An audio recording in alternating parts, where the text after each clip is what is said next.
Okay, just tell us about your Zimbabwe memories. Well, for a fact, I shot 2 movies in Zimbabwe.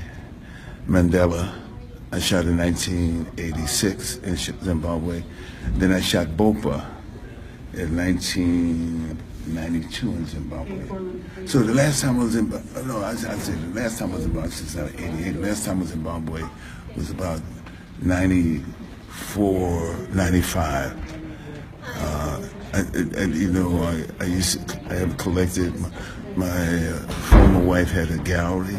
My wife had a gallery, and we collected Shona sculptures, Nicholas Nkrumah and also Henry. I can't think of Henry's last name. But I can't. So I spent a lot of time in Zimbabwe because I couldn't go to South Africa. So what I'm saying is that I supported the liberation movement, till its independence in 1980. I didn't go to the independence, but I was involved with that in San Francisco. We had national chapters supporting the struggle in Mozambique and Guinea-Bissau and Angola, supporting the struggle for decolonization in Namibia and Zimbabwe and South Africa, in apartheid South Africa. So that's my history, but it's my history, you know, for over 40 years. Reflections on President Robert Mugabe, former President Robert Mugabe. I don't think that it's my place to say. You know, Zimbabweans and they who make their own history will determine about the role that Robert Mugabe played, President Mugabe played, the things that could have been done and weren't done.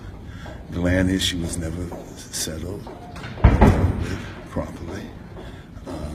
Remember, when I was there in 1985, 1986, there was a conference there in 1986, sponsored by UNICEF and Columbia University.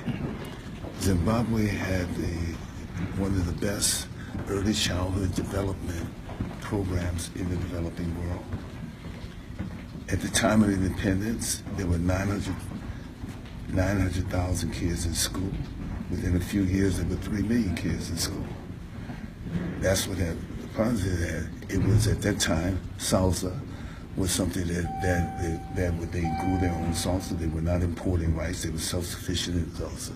When I got back there in '92, they were importing corn for salsa, and it was yellow, and people were upset about it.